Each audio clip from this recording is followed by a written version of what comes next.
Shalom, pessoal. Hoje é quinta-feira à noite, aqui em Israel, já são 17h39. De acordo com o nosso calendário, o Erev Shabbat já começou, a véspera de Shabbat.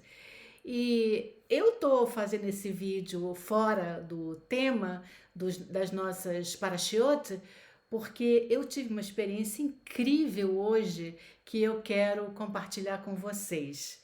Né? Sabe quando uma música fica na sua cabeça e você fica tocando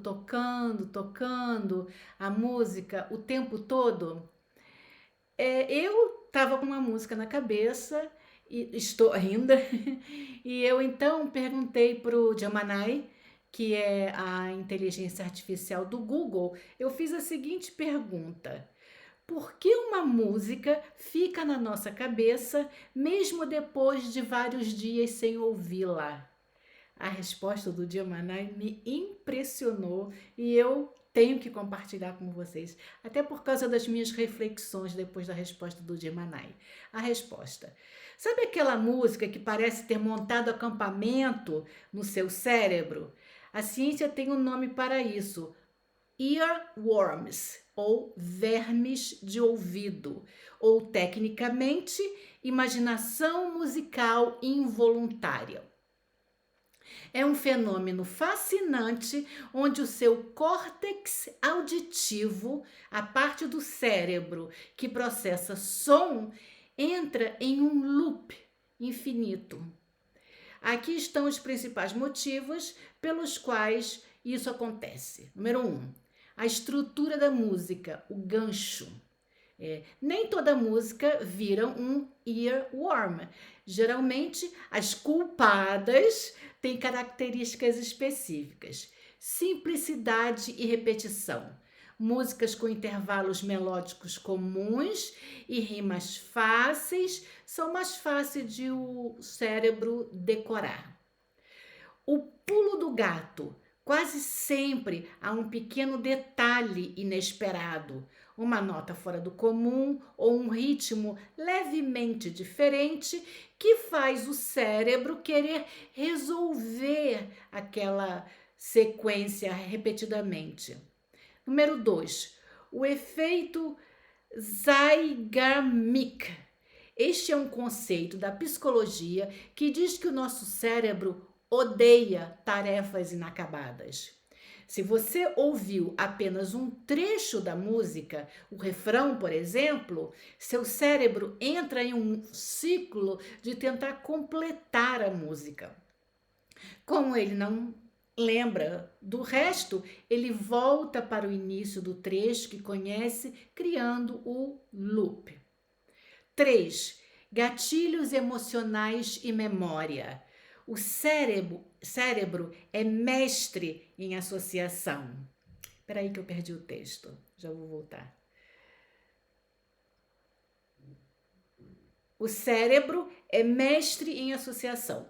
Às vezes a música volta não porque você a ouviu, mas porque está num estado emocional favorável. Você está sentindo a mesma ansiedade ou alegria de quando ouviu a música. Ambiente. Você viu uma cor, sentiu um cheiro ou passou por um lugar que a sua mente vinculou àquela música. Quarto motivo, o cérebro em ponto morto. Earworms costumam atacar quando o cérebro não está muito ocupado. Atividades rotineiras como lavar louça, tomar banho ou caminhar devagar deixam a mente livre para que a rede do modo padrão do cérebro comece a tocar sua própria trilha sonora. O texto ainda é divertido, o texto do Gemini. Ouça a música inteira. Não, como se livrar disso? Ouça a música inteira. Isso ajuda o cérebro a fechar o ciclo, quebrando o efeito Zeigarnik. Mastigue chiclete. O movimento da mandíbula interfere na nossa capacidade de imaginar sons e ritmos. resolva um quebra-cabeça. Um jogo de palavras ou um problema matemático leve ocupa a memória de trabalho, expulsando o intruso musical. Aí, depois que deu essa explicação toda, o Gemini me pergunta: você está com alguma música específica presa na sua cabeça agora? Ou quer que eu te ajude a encontrar um quebra-cabeça mental para expulsar uma? Aí eu respondi: sim, estou com Conquest of Paradise, de Vangelis. Aí o Gemini me respondeu: essa é uma escolha poderosa. Conquest of Paradise é o exemplo perfeito de como a música pode dominar o cérebro e há razões técnicas e acústicas para ela ser um earworm tão persistente. Por que essa música gruda? O coro épico. A música utiliza um coro que canta em um pseudo-latim, palavras que soam como latim, mas não têm significado algum. Isso faz com que seu cérebro tente decifrar ou repetir os fonemas, criando um engajamento cognitivo maior. Ritmo de marcha. O ritmo é constante, como batidas do coração ou passos de uma caminhada, o que é naturalmente hipnótico para o cérebro humano. Progressão harmônica. Vangelis utiliza uma progressão que evoca grandiosidade e resolução constante. Cada frase musical parece levar naturalmente à próxima, o que facilita o loop mental. Curiosidades sobre o fator Vangelis. Quer dizer que eu não fui a única que tive esse loop com uma música do Vangelis. Então, diferente de um pop chiclete, aquelas músicas chatinhas que não saem da sua cabeça, essa música gruda pela atmosfera. Ela evoca uma sensação de conquista e exploração. Às vezes, ela volta à sua mente não pela melodia em si, mas porque você está em um momento que exige foco, determinação ou uma sensação de grandeza. Como essa é uma música instrumental e coral muito densa, o efeito Zeigarnik, que mencionei antes, costuma ser forte aqui. Como não há uma letra clara para o cérebro finalizar, ele fica tentando reproduzir aquela textura sonora épica infinitamente. Aí eu disse para o Gemini: é verdade que eu estou num momento de sensação de grandeza. Foi muito interessante saber tudo isso. Aí o Gemini então vem com a finalização da nossa conversa. Fico muito feliz que a explicação tenha ressoado com o que você está sentindo. É fascinante como o nosso cérebro escolhe a trilha sonora ideal para o nosso estado de espírito, quase como se fosse um filme. Se você está nesse momento de sensação de grandeza, o seu cérebro provavelmente invocou o Vangelis para validar e amplificar este sentimento. É uma forma de reforço emocional. A música épica ajuda a manter a motivação e a percepção de que você está realizando algo significativo. Gente, eu amei essa conversa que eu tive com o Gemini.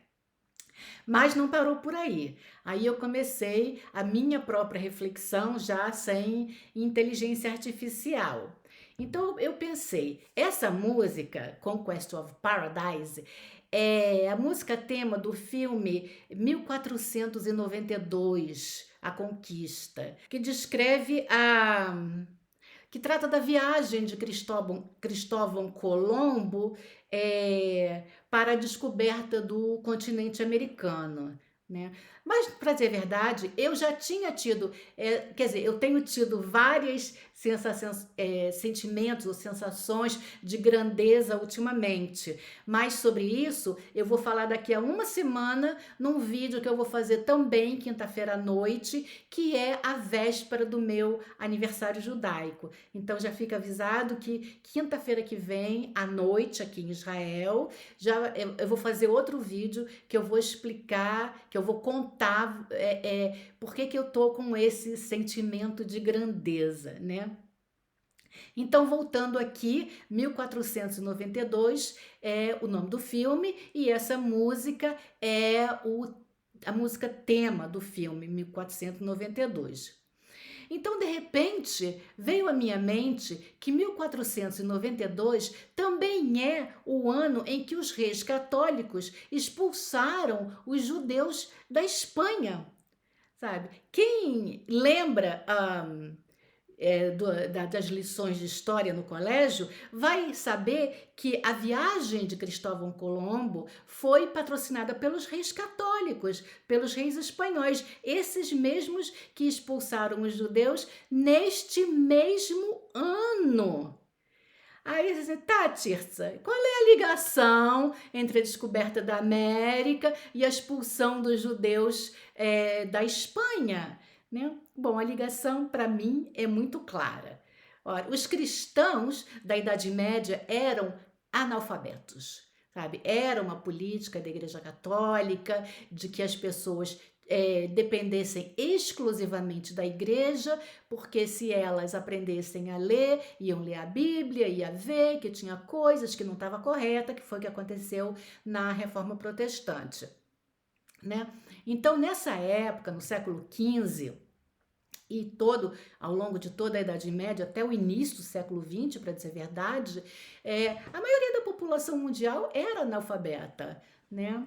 E só os judeus não eram analfabetos, sabe? Porque os judeus, há 2000 anos, desde o evento do cristianismo e da destruição do segundo templo, que os sábios, eles decidiram que não podia ter judeu analfabeto, porque eles não tinham mais o templo como catalisador da religião, então cada um tinha que aprender por si mesmo, com a ajuda dos rabinos, lógico, mas refletir por si mesmo, e era fundamental ler a Torá e ler os profetas e ler os salmos para que o judaísmo não morresse.